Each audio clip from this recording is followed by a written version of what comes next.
Welcome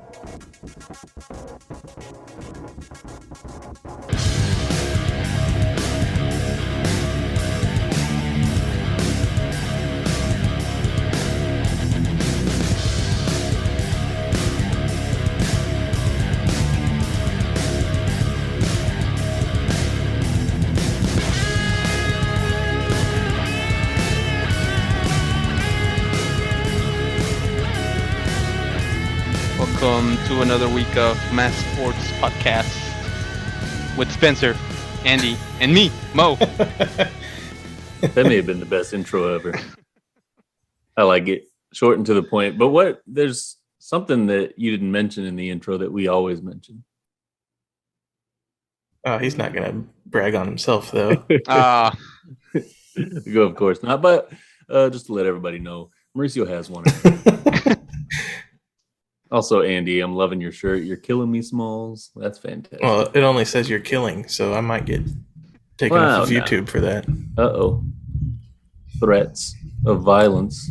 What sport do we want to start with? We're going to let Mo decide since he opened the show. I think just because the draft just happened, we should start with the NFL. I figured you might go there. Yeah, it's like the biggest. It's probably even with the playoffs right now with the basketball thing. Even probably more people are right now with like the draft, and if they're happy, they're not happy with what their teams pick, which I think some people are more than others right now. That's true, and we finally get to talk about content that's not going to be old after we release it.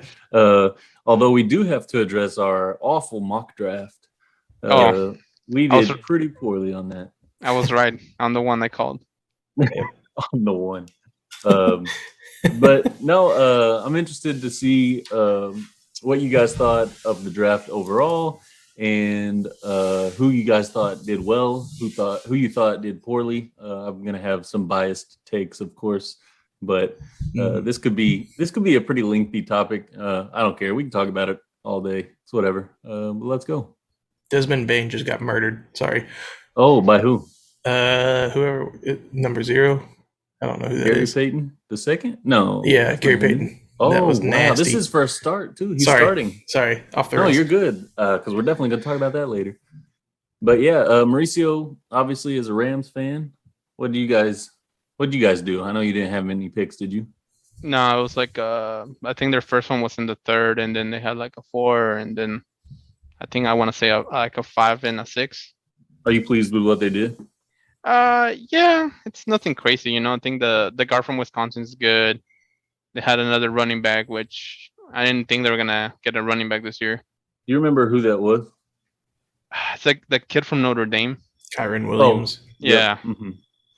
I actually, of all the Rams moves, I think I liked their undrafted signing the best. The kicker from Texas, Cameron Dicker.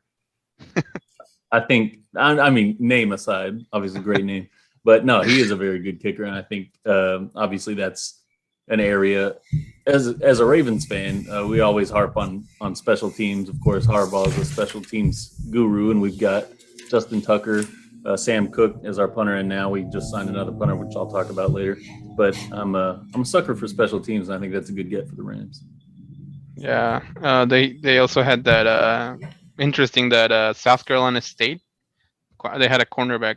They drafted that too. So Kobe Durant. Mm-hmm. So a little bit of this, a little bit of that, Okay, yeah, and then of course we've got the Chiefs fan over there with Andy Robertson. How did the Chiefs do? I've seen some good grades come out for them. Yeah, I like what they did. I think I mentioned last week when we were doing our mock draft that it wouldn't surprise me if the Chiefs didn't go wide receiver for the first 2 picks. They didn't. They got Trent McDuffie by trading up with the Patriots, and then they drafted George Karlaftis. He fell to them. I think the Patriots were kind of the trading partner for the Chiefs during the draft because they traded with him again. Chiefs addressed needs. They got Sky Moore in the 2nd round. I thought that was a good pick. Got some more help at safety. The worst pick that I've been seeing was that Leo Chenal pick in the 3rd round, which that got a C+ from CBS Sports, but everything else was higher than that. But yeah, I've been seeing a lot of their draft grades pretty high, and so I'm happy with it. I mean, of course, everything we can't really rely on these grades. It'll have to be like a few years down the line to see if they pan out. But as a Ravens fan, did you like what they did? Yeah. Oh wow. Of course, I loved what they did. But most sides seem to agree with me that they had a very good draft. I mean, we've done well in the drafts aside from wide receivers historically. But looking at, I know we talked about grades not really mattering, but I went ahead and looked at them anyway. On the site we used for the mock draft, PFF, Pro Football Focus, they gave both the Chiefs and the Ravens an A+. They also threw the Lions for an A+, and then another team I wanted to mention, the New York Jets. I think they had a fantastic, especially first round, but I mean overall draft as well. But yeah, obviously I'm biased. I think the Ravens had one of the better drafts of all the teams, the Ravens and the Jets. The guys we got, the first 3 picks, let's see, we had Kyle Hamilton, Tyler Linderbaum. Who was our third one? Somebody had to look it up for me. I'll get you in a second. May have been Ojabo? Falele. Ojabo. Oh, and Falele. Yeah, okay. So you guys got Travis Jones as another third rounder. Gonna gush over here about all these dudes we got. I know Mauricio's super jealous that we got Falele. He should have been there. That's a beast. Him on the line alongside Ben Cleveland. They might have the biggest line in the league. And that'll definitely help for the run game. Hopefully they can hold up in the pass. But yeah, I think they had just such a good draft. Those first 3 guys they got were projected at one point to all go top 15. Of course, injury concerns, a slow 40, stuff like that will make them drop. But man, I think they killed it. And then one other team that did relatively well, unfortunately, was also the Steelers. They got a couple of really good receivers, and we know that they've historically done very well drafting and developing receivers. So that kind of sucks a little bit. But along with all of this, somebody who obviously was not in the NFL draft, but my question to you guys, what's going to happen with Baker Mayfield? Because everybody seems to have addressed their quarterback concerns this offseason except for the Seahawks, but they seem to be kind of cold on Baker Mayfield. Do you guys think there's any landing spot for him? What happens with him? Does he get paid to sit at home? It's starting to look like that. It said that the Panthers were working on a deal to get him to Carolina, but then I guess they were asking for too much. Yeah. And then it kind of soured on the deal, so they backed out. They drafted, was it Corral or Sam Howell? Yeah, it was Corral. Sam Howell went to the Commanders. That's right. That's right. Yeah, well, oh, were you done, Mauricio? Yeah. Mm-hmm. So he's probably going to be. What's up? I've got some ad playing right now. What the heck? I thought it was on Mauricio's screen. I was like, I heard you're a champion. I was like, what are you watching, Mauricio? Oh, I know exactly what ad you're talking about. Okay. Sorry. Yeah, with Baker, we've talked about this before in other transactions, I guess with the Cowboys and Amari Cooper. Like, I feel like the Browns have kind of lost all leverage with him right now. And since you kind of talked about how teams address their quarterback need, like it wouldn't surprise me if he gets cut whenever its cap hit's not as big. Yeah, I've heard that being a possibility. And before, people mentioned that the Steelers would scoop him up if he got cut, but obviously they've got Pickett and Trubisky now. Yeah, and because I was seeing Deebo Samuel still trying to want to get traded too, but now that the draft has happened, I don't know how the exchange of players or picks are going to work now. So yeah, that'll be interesting because I know the Ravens are a team that would probably be in the market for a proven wide receiver because, like I said, they don't have a good track record of drafting them. So getting one in the offseason would be good. And we got rid of Hollywood. That was part of the draft. A big move was Hollywood Brown going to the Arizona Cardinals, as well as A.J. Brown going to the Eagles. So that frees up some cap space. I've seen fans, of course, hoping for different things. They've still got Debo out there. Of course, a pipe dream in DK Metcalf and Terry McLaurin. But, you know, It remains to be seen. I guess you can still always move players. I don't know if you can move recent picks. I'm not super well versed on that. But one more move that I did want to mention from the Ravens that I really liked was the drafting of Penn State punter Jordan Stout. I know a lot of people were shocked that he and actually the Georgia punter as well, Jake Camarda, both got selected over the quote-unquote punt god at San Diego State, Matt Araiza. So I saw a tweet from a Pro Football Focus guy, Austin Gale, and this is punt in between the 30s from 2021. And Jordan Stout had 83% inside the 20 compared to 63% from Matt Araiza. He had 53% inside the 10 compared to 27% from Araiza, and only 6% were touchbacks, which was 29% from Matt Araiza. Average field position was the 12 from Jordan Stout and the 16 from Araiza. So it looks like the Ravens made a good decision on that. I think Araiza is just kind of a punt the mess out of the ball, which is great if you're on your own 5, but typically we're looking for that coffin corner style punter, and Sam Cook's getting a bit old, so it'll be nice to kind of have his replacement in the wings, and I think they did a good job from a special team standpoint there. Yeah. Before we move on to other things, I did want to. You mentioned our mock draft. We only hit on 2. Mauricio called the Kenny Pickett pick. With his of all the ones, with his background knowledge, and we also got good. Yeah, that was. And then we got the Daxton Hill pick to Cincinnati in the first round.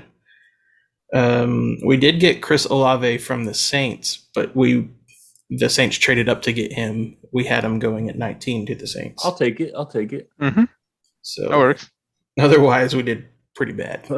It happens. I mean, to be fair, this draft was super wild card. Nobody knew what was going to happen. There was like a lot of people going like way too early or way too late, and the Jags picking that guy first overall, I was confused.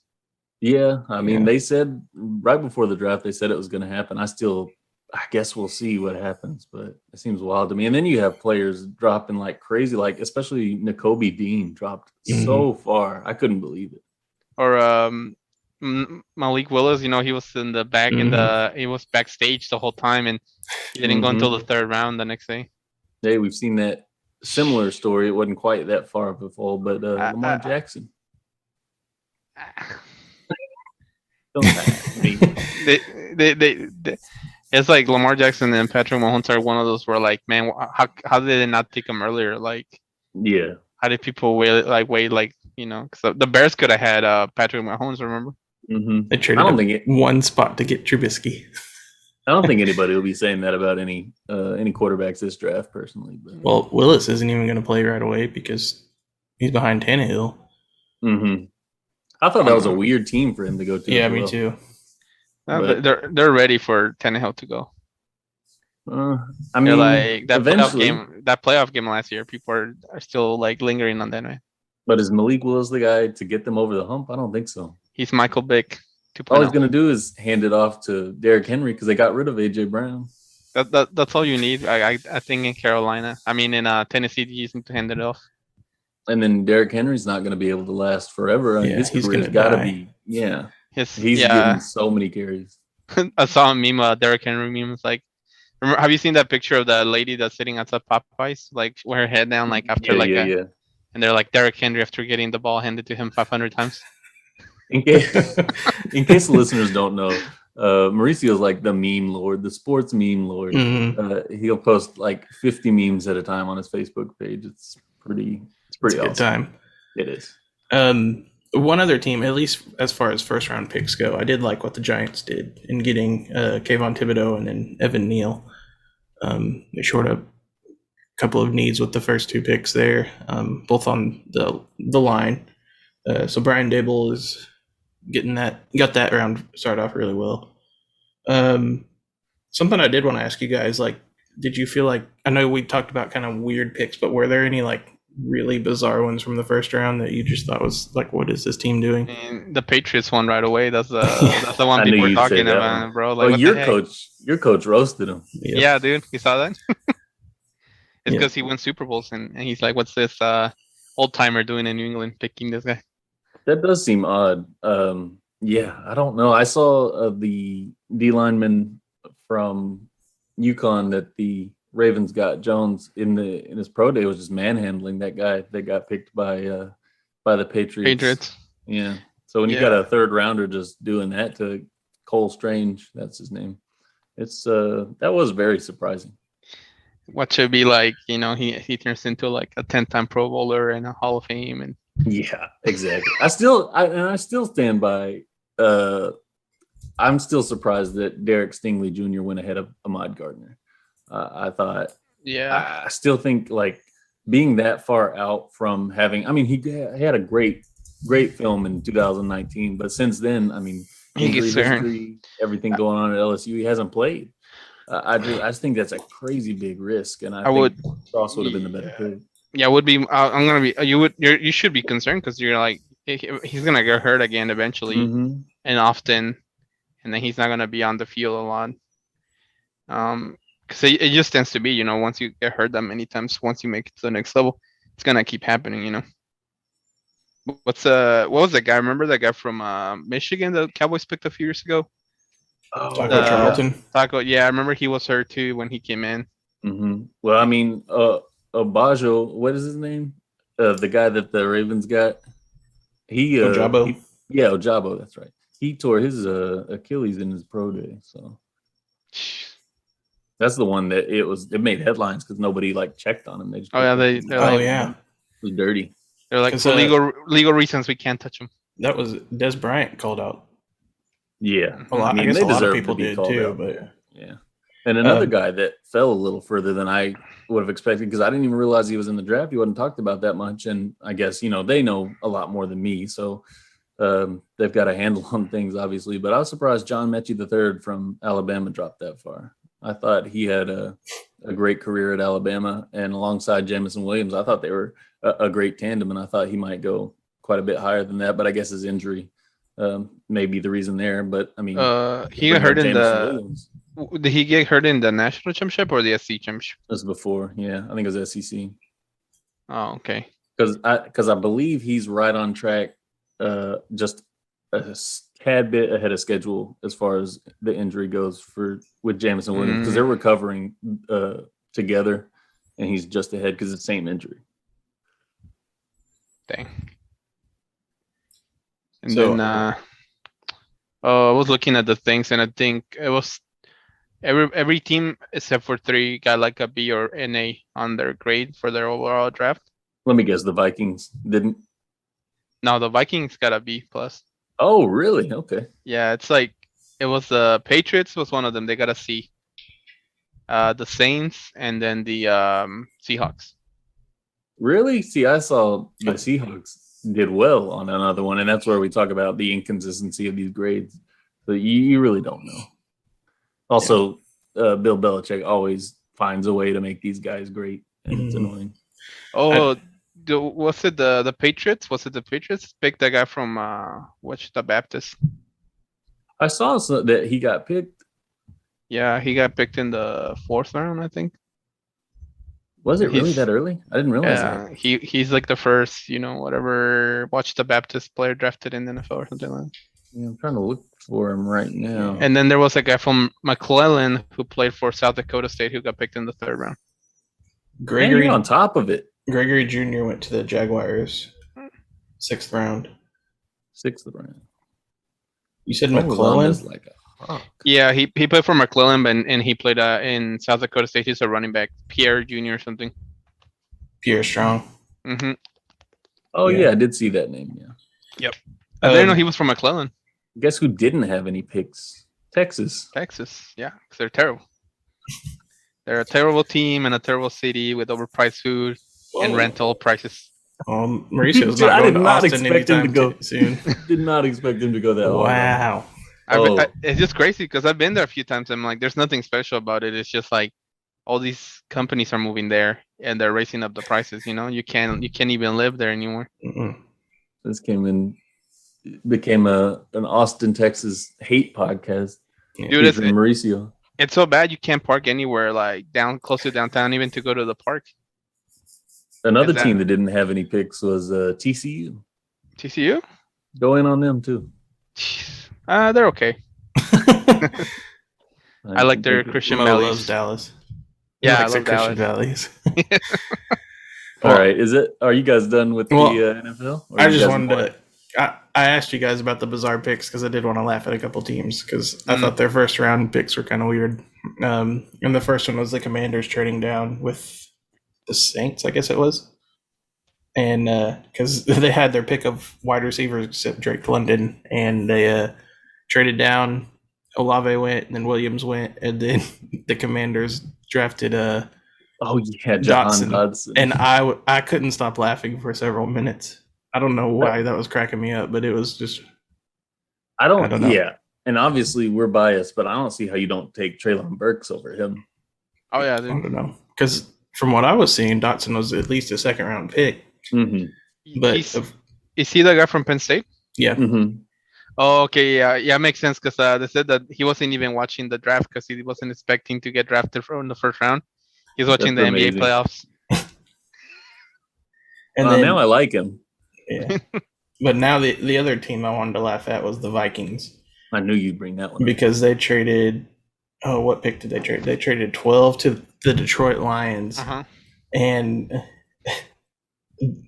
Kyle Hamilton was on the board. They ended up drafting Lewis Seen, and I mean I don't know. It was another situation where I was like, "What are you doing?" And they only got like a third rounder for that. Yeah, That one didn't make any sense. And then they also somehow give the Packers like a prime opportunity to grab a receiver. I thought it was sometime later in the draft.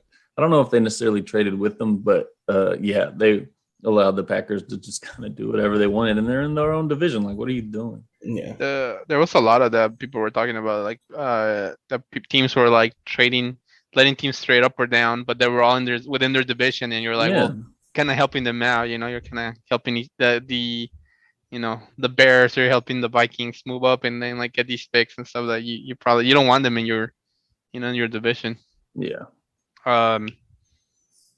Oh, the Eagles too. Remember, it was funny because the Eagles, the Eagles traded up to like 13. Remember, and then the Lions traded up to 12. Oh yeah. Mm-hmm. But the Eagles traded up because they were gonna get Williamson, and then the freaking Lions all of a sudden they trade up and they're like everybody's like, oh, they're trading up because they're gonna get a quarterback. Yeah. Oh yeah. And then they, did and then think they that. get Williamson, and then they show the Eagles war room, and they're like, Yeah. So they end up getting Jordan Davis, which is obviously a good get. But I mean, they also got AJ Brown out of the whole deal. but I feel like it was definitely a reach. I mean, it was for the Georgia guy at 13. Oh yeah. Yeah. Because it was funny. I don't know if you saw that when they drafted him for the Eagles. All the I think it was Booger. All they were showing was like clips of that guy from Georgia. Like he's like, what is he doing? Like it's like he would like they were showing highlights of him when he was just standing up and he wasn't even trying to push the guy in front of him to get to the quarterback. He was just like.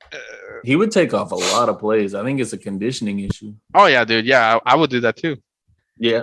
Because you would get to the third, fourth quarter. No wonder you got yelled at. Yeah, dude. Because you get to that point, you're like, because remember, in junior high, we were playing both sides of the ball. Yeah. So by the time you got to the true. third, fourth That's quarter, true. you were like, I bet Mauricio But you didn't also even have- get water either. Yeah. yeah, and they wouldn't. Yeah, they would limit your water intake. They would limit your water intake. You couldn't drink enough water. Someone's gonna listen to this and just be like, "All right, who's the coach? We got to go Yeah. dig this out and go." Let's open up an investigation. They Okay. they did because by the time I graduated high school, my brother was still in high school. Was it the AA or AAA? The AAA. the AAA whatever. They actually were starting to send people that work to like keep an eye on practices randomly throughout the season, because they had put new rules where you couldn't limit your intake of water and your Yeah. breaks. Because I remember we would go like 2-3 hours without drinking water. And then they would put a hose, and they would put a tube connected to a tube, and the tube had little holes in it. Yeah, I It know was what you're sprayed, talking and then about. that's how everybody would Mhm. drink. But it was like Mhm. maybe twice during the whole 5 hours we were practicing. You know? 5 hours practice. Yeah. Oh yeah, dude. In the summer it was 2 days. It was like 5 or Yeah. 6 hours, I got to win like 5 championships. and we didn't win nothing. Yeah. Nothing to show for it. Did you except play that old injuries. school offense? I was just gonna say it was the offense. Just injuries. Yeah. Okay. I think we should move off football because we've lost everybody else. All right. You guys want to talk a little bit about the NBA? Because I obviously do. Yeah, we can let you talk about the NBA. Oh well, fair enough. You have a note. You have an NBA note up here. What? Spencer hates the Suns? Okay. Well, Is that what you're talking never about? mind. How about the yours Zion was Williams? Zion? Yeah. Oh, yeah. You want me Go ahead. Well, all there is to say about that is Zion Williamson wants a contract extension from the Pelicans, even though he didn't play this year, didn't play a lot last year. Spencer pointed out that now that the Pelicans are good, he wants to resign. I saw a highlight of Zion throw a self alley-oop off the glass between the legs dunk at some point like a month ago, and I'm just sitting here like, but he can't play. Like, I don't know. So, did that surprise you guys that he said he wants to sign a extension? No, it doesn't. Really? No, because I don't know what kind of contract he's eligible for, but I'm sure he can get a pretty good one. Yeah. But if I'm the Pelicans, I don't know that I want to give him a contract extension because he hasn't played very much with them. Yeah, it is a weird situation. I was a little bit surprised because I thought it was trending on the kind of situation where he wanted to move to a bigger market. Yeah. So I thought that he may eventually ask to be traded or released or something like that. But I mean, I guess now that he sees all the good young pieces together, as long as he can get his conditioning and stuff in order, I don't see why he wouldn't. Like you said, though, Pelicans are in an interesting situation. Do you give him that? Like, it's weird. He hasn't played, but his potential's through the roof. So it's a super strange situation. Yeah, it's like, I mean, obviously you're the Pelicans. You have his contract. He's part of your team. But then, if you're another team, do you really want to take a chance on signing him onto your team? Because it's like the Greg Odom thing, no? You remember, like, he was always hurt and he was just kind of sitting there, and it's kind of the same deal, Yeah. Greg Odom's now got a college basketball job with the staff of Thad Matta at Butler. Yeah, but I think you also have to wonder what the chemistry would do once Zion gets on the floor, because he's going to want the ball. I mean, I don't know. Spacing's going to be different too. Feed me the ball. I will say, and I guess we can go ahead and jump to that series since we're on it. So the Suns and the Pelicans series was a little tighter than I would have liked. Of course, on Game 5, Mikal Bridges had a fantastic game, going 31-5, 2-4. And then Chris Paul bounced back. But I thought he started to look tired in the middle of the series, which worried me a little bit because the Pelicans were playing terrific ball. Every shot that Brandon Ingram took, I knew it was going in, especially in the mid-range. Jose Alvarado played his butt off. But luckily, Devin Booker came back in Game 6, and the Suns got fined $25,000 for not disclosing his injury, but I don't care. That's worth it. And then Chris Paul killed Game 6, 33 points, 14 of 14 from the field, and perfect from the line. So the Suns win. Spencer loves the Suns. That's not fake news. And it was a tight series, but I'm glad they pulled it off. But man, the Pelicans looked so good. They started the season 1-13. So for them to come out and take the number one team to task like that is incredibly impressive. So the Suns will now move on to take on the Mavericks. That could be an interesting series. You've got Luka versus Ayton. They were in the same draft. Of course, Ayton selected above Luka. And then, the Heat beat the Hawks 4-1. Trae Young ended up with more turnovers, 30, than baskets made, 22 in the series. He was completely shut down, went 18% from three. Even Trae himself specifically mentioned Gabe Vincent and how smart of a defender he is. The Heat played Game 5 without Jimmy Butler. Oladipo played well, but they did lose Kyle Lowry, who is also going to be out for Game 1 of the series with the 76ers. So I'll jump to that series. 76ers beat the Raptors, but we saw Joel Embiid, fractured orbital bone and a concussion. So he's out definitely for Game 1 and 2 of the 76ers versus Heat series, but could potentially return for game 3 or 4. And like I said, Lowry's out game 1 for the Heat. So that'll be an interesting series. I think the Heat, they got to go up 2-0, right? I mean, without Embiid, unless Harden just pulls off something crazy. And he hadn't played like old Harden in a long time, but I guess we'll see. The Nets got swept. Everybody's happy. Chuck and Durant went back at it on Twitter. We can talk about that if you guys want to. It's not really much. Durant's a bus driver. Kyrie says he wants to help out with front office stuff, but that doesn't sound like a good idea. He's going to get all the half-vaccinated or the unvaccinated. Oh, sorry. I guess we shouldn't have to talk about this. Don't want to get too political. But nah, and then, of course, everybody's roasting Kyrie, KD, and Ben Simmons, rightly so. Then we had Simmons. Yeah, do you want to talk about that? My back hurts. That's weird. Yeah, like he was supposed to come back and play in Game 5, and like right before Game 5, I guess either the day before or the day of, it was like, oh, Ben Simmons isn't going to play. And well, I guess there's only 4 games. Never mind. But he was supposed to come back and play. 4. Yeah, he was supposed to come back and play, and he didn't. And I guess a lot of people were calling him soft, or somebody. I came across something yesterday and shared it with Spencer Mauricio about some guy basically laying out what happened with Ben Simmons, the whole Ben Simmons saga in 2016 that happened before our eyes from last year into this year. It was pretty wild. Yeah, I don't know. I don't like Ben Simmons. Oh, no. I think he's efficacy into... from Australia. Oh, Lord. No, I don't have anything against him because of that. It's because he's turning into one of the most hated players in the league right now. I don't want to say mentally soft because I don't know if he's dealing with mental issues or not, but, like at some point you got to get up and play. Yeah. Oh, he might come after me, like. Won't come after you. Because he doesn't have any idea who I am. The Grizzlies and Timberwolves series also wrapped up. That was a great series, honestly, just because all the grit and the drama. But really, the Timberwolves just shot themselves in the foot. They had the lead 76% of the series and blew it every single fourth quarter, especially D'Angelo Russell. I mean, he ended up with 12 points per game off 29% from the field and was benched in game 6 of the fourth quarter. He's getting paid something like $30 million a year to sit on the bench in the fourth quarter. That's terrible. They got to do better in that regard, but they do have some bright spots, of course, with Anthony Edwards. And of course you've got Cat and some other key players on that team.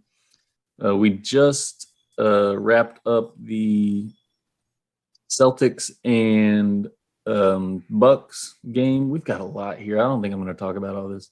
I'm going to just say the Bucks won. I was going to say I'm going to speed through this a little bit. So Bucks beat the Bulls. We knew it would happen. I mean, not upset about that. Yeah, I knew it before the season, before playoffs. But yeah, the Bucks ended up beating the Celtics this first game, which a lot of people kind of counted the Bucks out when Middleton went down, but the Celtics went 18 of 50 from 3, which is the most attempts in Celtics history. They let the Bucks steal one at home without Middleton, and Giannis really could just do whatever he wanted there. He ended up with 24, 13, and 12, and he only shot 9 of 24, so he didn't even have a great efficient game from the field. So yeah, it looked like Marcus Smart left pretty early or pretty late. Well, Sorry, he came back. Oh, okay. Yeah, he separated his shoulder. What looked like, we'll see if that affects him. But yeah, that was a weird injury. But obviously, the Celtics just could not shoot. Who do you guys think takes that series? That's a tough question. It is. Tough thing to answer. I just think the Celtics look so emotionally drained from the Nets series. I don't know. See, I was trying to think like who I would have play in the finals, and I am for both sides. Huh? I said I'm definitely gonna ask you guys. Okay, but I don't know. I think the 2 series that I'm kind of most intrigued by are the 2 that played today. Mm-hmm. I mean, I know you probably like the Sun series. You're going to pay more attention to that, but I think these Of course. Bucks, Celtics, Warriors, Grizzlies series are going to be the ones that are as a neutral for sure. Yeah. Right now, just score update. The Grizzlies are up 42-37. A little bit over halfway into the second quarter. I'll be interested to see this because it's all about matchups, really, because that matchup with the Timberwolves wasn't good. I mean, really, nobody wants to play the Timberwolves with Patrick Beverly doing what he do. But I mean, yeah, this one, and like you said, the Celtics versus Bucks, things could get really interesting. Mo, who do you got? I got the Mavericks in 6 over the Suns. All road wins. Just trying to rile me. All road wins. Yeah. No, probably have the Warriors and the Celtics in the finals. I got you. Yeah. I think when I first looked at it before everybody played, I originally had a rematch of the Suns and the Bucks. But after watching everybody play, I think that's going to be tough. I think the Heat could make a run into the finals, and then I want to say I'm not going to allow myself to pick the Suns just because that's not fair. But I would say probably the Warriors after that. The NBA doesn't want two lower market teams in the finals again because like last year it was bad. It wasn't bad. It was bad. Let's be honest. It wasn't bad. They said it was probably as bad as the 1936 NBA Finals. Shut up. 1936? He just threw out a number. Oh, hey, we have less than a minute. It's real. It was the Chicago Knickenbottoms versus the Wisconsin lacrosse. You pulled things out of your butt so bad. I don't know. Okay. Think about it. The Pittsburgh stuff, I knew it. It was background information. It was right there. Whatever. Mostradamus. All right. So let's just get back to it. The only other thing I have for this was the game that's currently going on. You've already given us an update. Warriors versus Grizzlies. The only note I have here is that Gary Payton II is actually starting this game against Memphis today to get on Ja early, and he'll start alongside, of course, Steph, Clay, Wiggins, and Green, with Jordan Poole and Looney coming off the bench. So that's about it. I will say, as far as finals matchups go, I think the two that I would like to see the most are probably the Suns and Celtics, or the Grizzlies and Celtics. Okay. Why the Celtics? They haven't been there in a while? Well, LeBron James ruined the Miami Heat for me.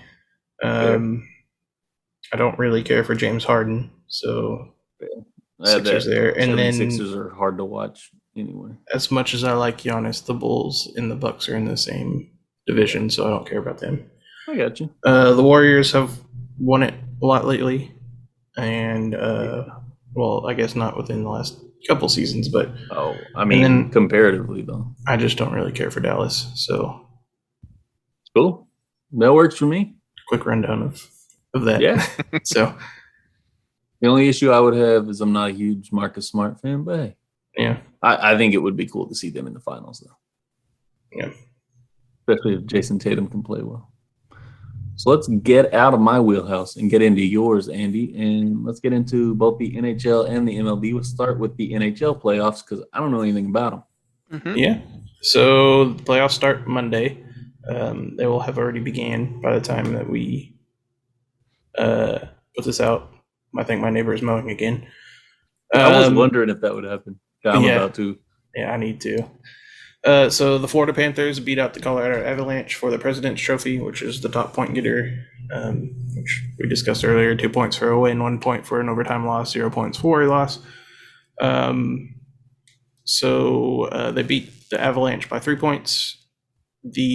So I'll just run down these matchups real quick. What is that? Does that get them a physical trophy, or is it just kind of a title that they get for bragging rights, or what? I don't know if it gets them a physical trophy. I mean, if I were a team, I don't know that I'd want a regular season trophy.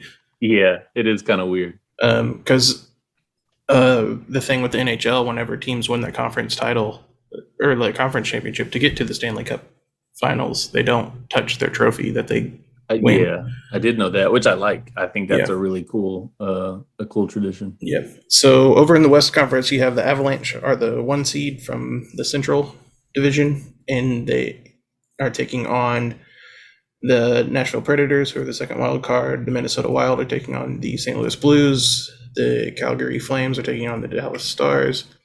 Edmonton Oilers are playing Los Angeles Kings. And then over in the East, we have the Florida Panthers against the Capitals, the Maple Leafs and the Lightning, the Hurricanes, Bruins, and the Rangers and Penguins. Just a quick little fun stat here. There has not been a Canadian team that has won the Stanley Cup since the 1992-93 season when the Montreal Canadiens did it. Oh, wow. They've had chances to do it, but they just haven't gotten over the top. And I think the league expanding is part of the reason why that happened. And there's like 7 Canadian teams out of 32. So, but still, I mean, you would think Yeah. once. Yeah. That's like literally all they do in Canada. Hey, like- lacrosse is actually their national sport. I didn't know that until recently. For Canada? Yep. What? Call back to the draft too. Somebody signed an undrafted free agent that was a lacrosse player, never played football before, and it wasn't Bill Belichick. That's So weird. anyway, only 3 Canadian teams are in the playoffs: the Flames, Maple Leafs, and what was the other one? Canadians? Oilers, Edmonton Oilers. Canadians were awful this year. Oh, well. So we'll see if Connor McDavid with the Oilers and Leon Draisaitl can get past the first round and compete for a title. Another team kind of look out for is the Maple Leafs. They finished as the 2 seed. They're a really talented team. Austin Matthews led the league in goals with at least 60. Kind of the 2 matchups that I'm interested in the most are probably the Maple Leafs and Lightning series. That should be fun. I do like the Penguins and the Rangers series, as well as the Blues and Wild. So, Who do you got in the finals and who you got winning? I'd really like to see an Avalanche Hurricanes matchup. Okay. I don't know that it'll happen, but both those teams are really good, and I wouldn't mind seeing the Avalanche win. I mean, I know Go Avalanche. they're the same division as the Blackhawks, but yeah. Hey, No. we're all rooting for the Avalanche now. Kings, Bruins, Oh, Yeah, you would say Kings. I was thinking the same thing. number 1. Anyway, so just something else of note: the NHL had its highest ratings in years, and I Ooh. think that's in large part to the deal they had with ESPN that Mhm. started this year. Because it was like pretty much every game was on ESPN Plus. It What was it before that? FS1?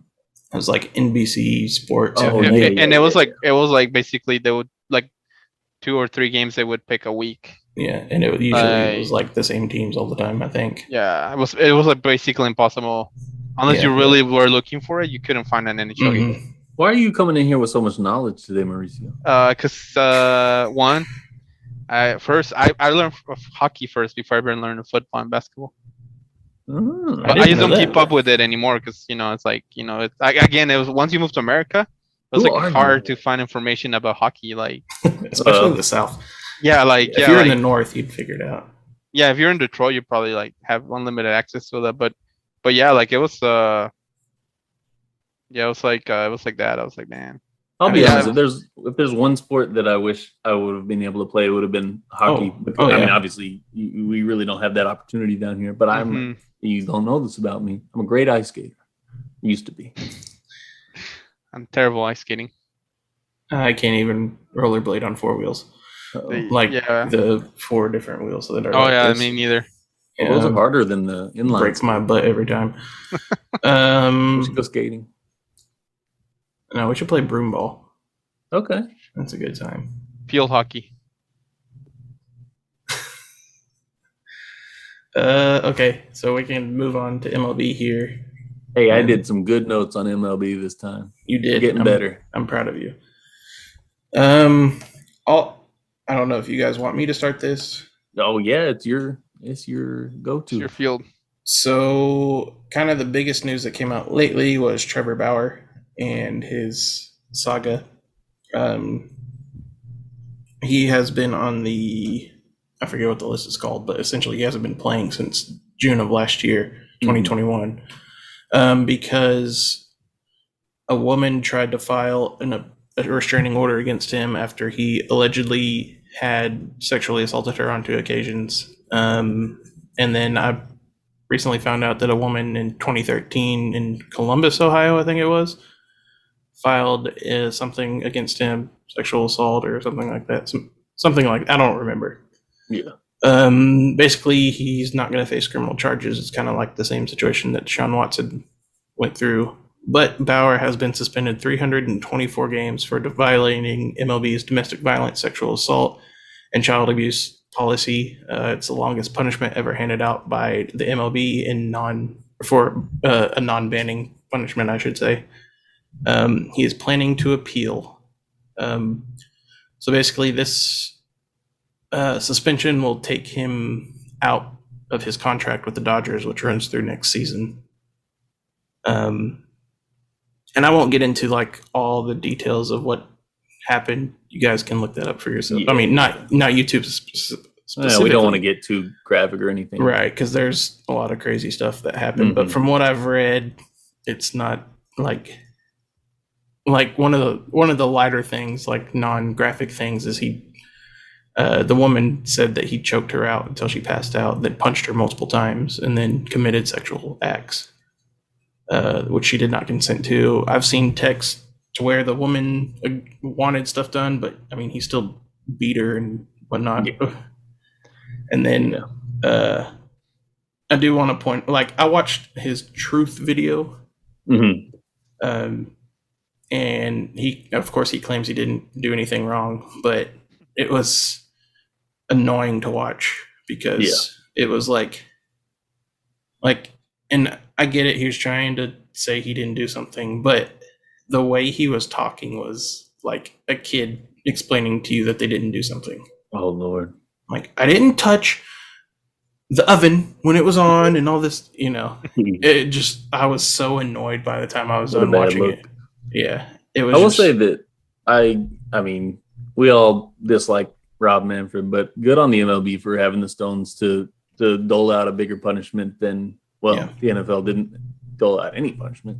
Yeah. But I mean, 2 years that's a big suspension. I mean, especially in terms when you say that that's the longest non-banning suspension. I mean, good on them for doing that. We'll see if his appeal gets. I think I've read where his appeal is probably going to get it knocked down, but I don't know. Yeah. There's something else. So a lot of people were talking about the Marcell Ozuna suspension, or previous suspension that MLB has handed out for domestic abuse, domestic violence stuff, and was talking about how, like, why did Marcell Ozuna only get 20 games? Why did Aroldis Chapman get this much, or Roberto Osuna? And someone pointed out, like, this is a good time to, like, start handing out harsh punishments, I guess. Yeah. Essentially is what they were saying, instead of going soft on the ones before. So, yeah. And I don't mean to get too deep into this, but I feel like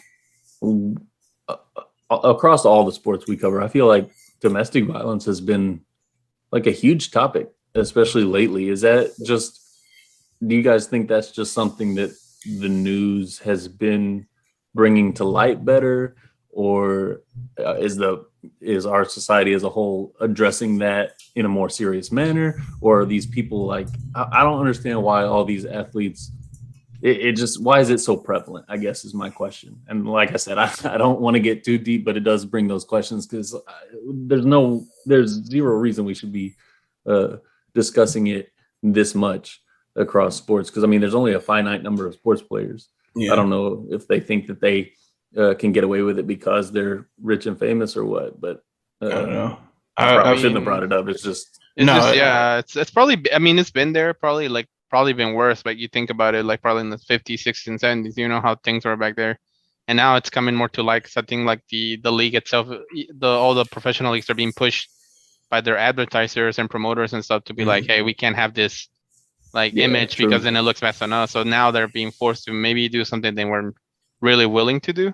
That's a good point. Then obviously, even it happens with just everyday people, right? But then with with kind of players and stuff like that, You got to think about it. They have all this money, all this power. You have a Mhm. sense of entitlement. Yeah, You're like like, it's well, I in the can do, spotlight too. Yeah, yeah, I can do all these things, and I'm like, nothing's gonna happen to me. But you know, yeah. Okay.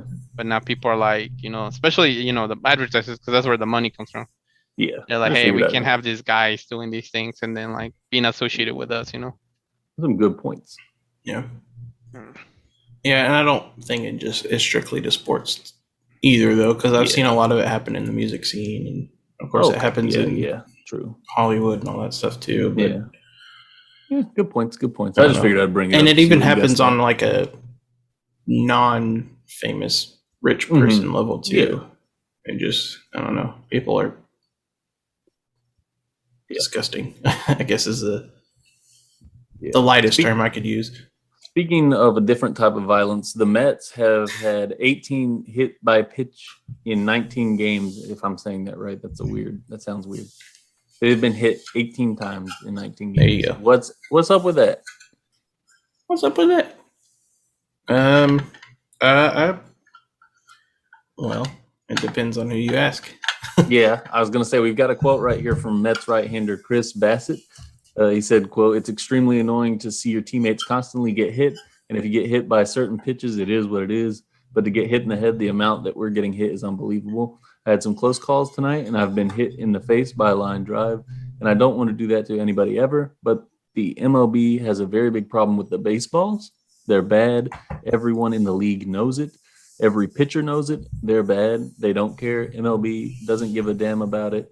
They don't care. We've told them our problems with them, and they don't care." Of course, the Mets manager, Buck Showalter, also said this, quote, "It's one thing to get hit in the toe or knee, but we're getting a lot of balls in the head and neck, and it's just not good. You care about your players, and without getting into the right and wrong and what have you, you reach a point where it's about safety of your players. We're lucky. You're talking about a pitch that broke his helmet. It's not good. I'm not happy," end quote. So I think that last quote was more about the Pete Alonso hit, because that hit him in the helmet. Mm-hmm. So I don't know if Mauricio wants to say anything about this before I talk a little bit about it. But it's just baseball's already dangerous as it is, and then you add this, like I don't know. It would scare me. I feel like it would scare people from playing. I mean, yeah, that's one of the reasons I was so bad at hitting as a child. I was always afraid of getting hit by the ball. At what point does it become like you're just playing a sport and it becomes like some sort of assault? I mean, yeah, you do bring up a good point. Like, when does the line cross from sport to reality?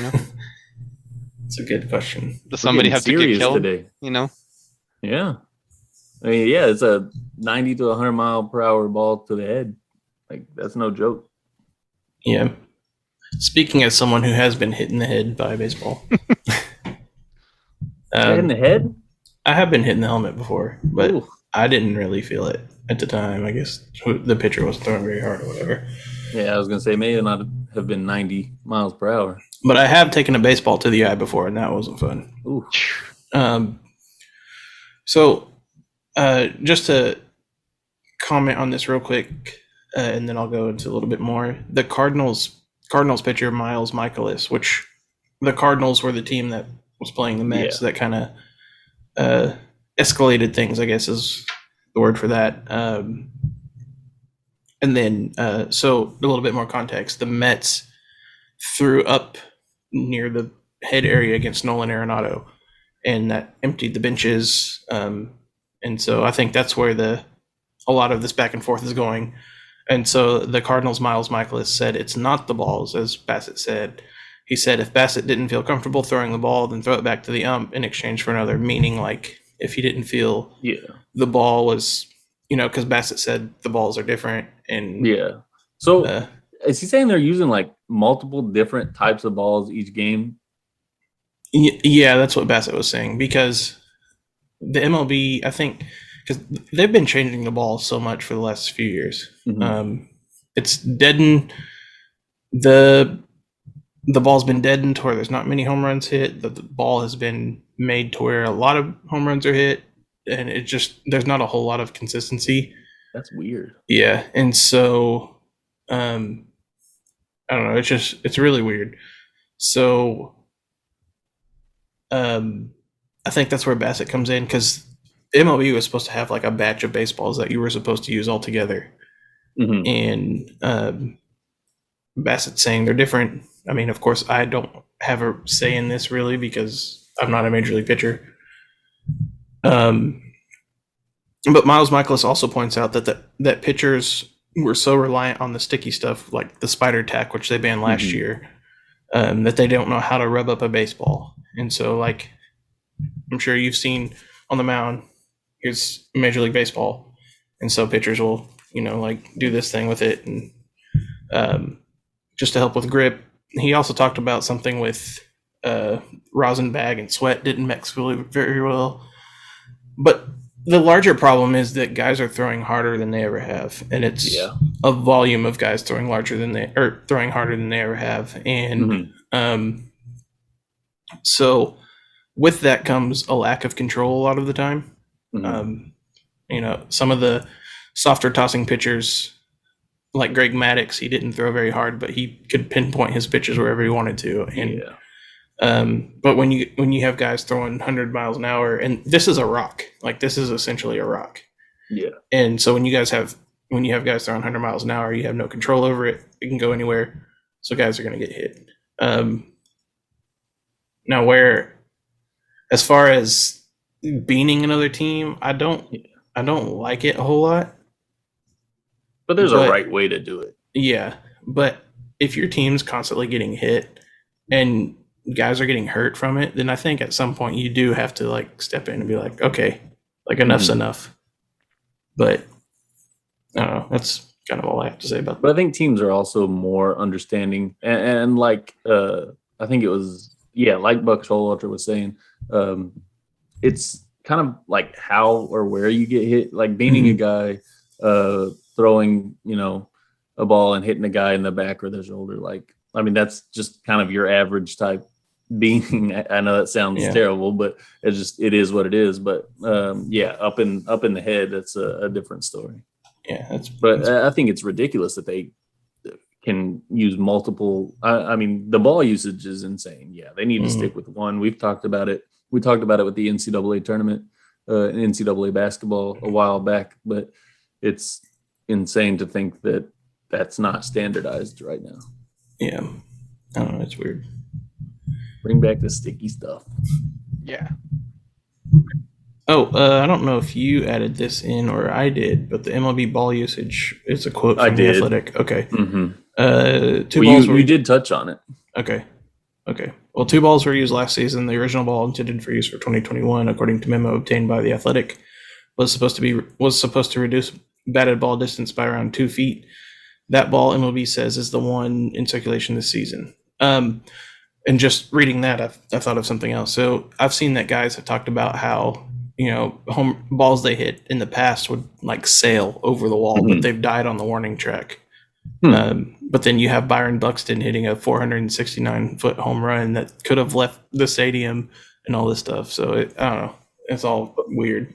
Well, that seems a bit counterintuitive to me too, because if I'm not mistaken, the rules that MLB is putting into play is trying to increase the amount of runs scored and increase the offense for the fans. Yeah. But yet they introduce this ball that decreases hitting power by 2 feet. It seems backward. I think a lot of it has to do with baseball is becoming a real 3 true outcome game where walk, strikeout, or home run, and it's not a whole lot of hitting in between. And so they're wanting to put strategy back into it. Yeah, and that's why the shift is getting banned for the most part. That's why I have thoughts on that. Because they want often. I mean, I saw a stat the other day that said that the batting average for the league has been the lowest it's been in several years. Really? Okay. Yeah, and so with the pitch clock implementation, which is Mauricio's favorite, and the what else is it? Oh, the banning of the shift. Yeah, they're trying to do those things so they can implement more offense. So I think the shift is an overreach, but we've talked about it. yeah. And I'm going to hand this part off to you about the Yankees letter because you found more of it than. Yeah, I mean, are you even interested in it? It's not that much. I know. You know what? We'll go over it because I think Mauricio might have. I will. Mauricio will have fun with it. But honestly, whenever I first saw it, it was like the notification I got was said that the Yankees letter was released, but nothing is really there. So I was like, okay. Yeah. So I found all this on some research. I don't know, miscellaneous research, especially with sny.tv. So I'll go through it. So the Yankees letter was released. It details the results of a 2017 investigation into multiple sign stealing allegations between the Yankees and the Red Sox. Here are some takeaways according to an article by sny.tv. The letter does not implicate the Yankees in a sign stealing scheme similar to the one for which the Astros were punished when batters received the signs in real time without the help of a runner on second base. It does reveal that the Yankees used the video replay room in 2015 and 2016 to decode sign sequences and pass them to a runner on second base who would then relay them to the batter. The Yankees received a fine of $100,000 for improper use of the dugout phone, a previously unreported amount. The letter clears the Yankees of using Yes Network cameras to steal signs, which the Red Sox alleged. Of course, the letter does not accuse the Yankees of sign stealing after the crucial date of September 15, 2017, when Manfred announced that from that day forward, electronic sign stealing would be subject to more severe punishments. In fact, the letter does not accuse the team of stealing signs at any point in the 2017 season. So thoughts on all of this and the possibility of implementing wireless communications between pitcher and catcher? The wireless thing has already been implemented. Is that in major leagues? I thought that was only in minors. No, It's major leagues because I know the Brewers were using it because they had it on at least the first series of the year. There are some teams that are electing to use it, but there are some teams that aren't. Have you heard any pros and cons about it? No, I mean, the biggest con's probably I think I saw this happen where it wouldn't work properly or whatever, and so they had to actually either meet on the mound and discuss signs or move forward with something else. So yeah, I'm not saying I would do it because I wouldn't, but if somebody was winking for those that are listening. If somebody was technologically advanced enough to hack into the system, they could. I feel like they could do that. So then it would kind of defeat the purpose because you'd be doing the same thing in a different way, in a more accurate way. Yeah. What are your thoughts, Mauricio? They should allow them to find ways to steal signs and stuff. So you think it's gamesmanship? Yeah, it's a lot of it. So you think? Do you think Bill Belichick doing the same thing? Oh, in the NFL is okay? No, that's football. That's America's pastime. I see. It's different, huh? It's just like with baseball, you need to add spice to it, You just call football America's pastime? Yeah. Oh Lord. Okay. You need to in baseball. It's like you got to think of baseball as kind of a boiled potato. You need to add stuff to it to give it flavor, And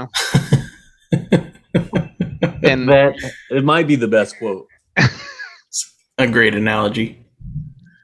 And you just gotta, because again, we always come back to that. It's way too long. It takes too long. You could be at a game for 4 hours. I think of the game of baseball like a boiled potato. And you need to add spice to it to to give it flavor. But okay, so I get what you're saying. But what about you, Andy? So if there's a runner on second, do you think him noticing what the catcher's putting down and what pitches are coming and then relaying that to the batter, is that fair game or? Yeah, why not? That's kind of what I'm thinking. If you can get second, Yeah, if you can decode those signs, then it should be fair game. I've seen guys will do this whenever a fastball is coming. It's different when someone's behind a dugout watching a camera going, oh, dum, yeah. Dum, or whatever. Yeah. If you're watching a catcher put down a four, one of these things to show, a fastball's coming, then it's different than a guy at second. Hey, a fastball is coming. Mhm. I've decoded this sign after standing on second, and that's why teams before would like if a pitcher thinks a guy on second is looking at the signs and figuring it out, then they'll meet with the catcher and change up signs in the middle of the play. So I mean, I don't have a problem with it, but And I'm assuming that they're changing signs every single game because teams could just go watch film and decode it that way, right? Yeah, I mean, it's another complication to baseball. Another spice that was added to the boiled potato a long time ago. Yeah. Just because I saw this and they'll probably play some other games. Draymond Green was ejected in the second quarter for a flagrant 2 foul. Oh wow! So, what happened? Brandon Clark is his name, right? Yeah. He went up for a layup, and then Green kind of smacked him. Was it a flagrant 2 or 1? Do you think it was a flagrant 2 that they? Well, I know that they gave him, but what do you? I mean, was it deserving? I don't know. I didn't get a good look at it, to be honest. Yeah, but yeah, he got ejected, and he was happy about it. Kane Fitzgerald's reffing this game. That's why. He's like, no, seriously, he's like ejected the most players of any ref or something like that. I've got my ref conspiracies. Speaking of which, Netflix is coming out relatively soon with a Tim Donaghy documentary, and I'm hoping that it makes Scott Foster look that much worse that he's just gone. But it's a fun time. Something else you had in the notes: Ronald Acuna Jr. is back. He is. And then he came back this week, and he came back during the series the Braves and Cubs are playing. The Braves won their first series of the season, and it happened to be against the Cubs. So I am sad. But the World Series hangover is true. Yeah. And then we don't have to talk about these miscellaneous topics if you want to. We can just touch on them. The NCAA president, Mark Emmert, is stepping down effective June 2023. Nobody really likes him. So, also Jay Wright is leaving the door open for a jump to the NBA, which kind of shocked me. I do have a note that I kind of came across with that.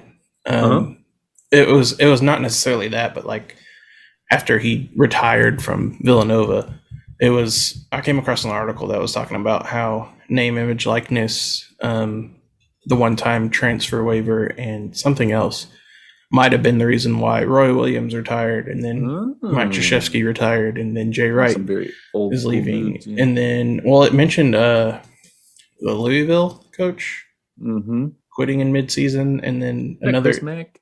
And then a Maryland coach quitting. And it was it was more of a column than an actual fact news article, but it was like talking about how this could be the reason why these coaches are leaving college basketball. So, I mean, I don't know. It was just an interesting point that I saw. Yeah, interesting. Okay.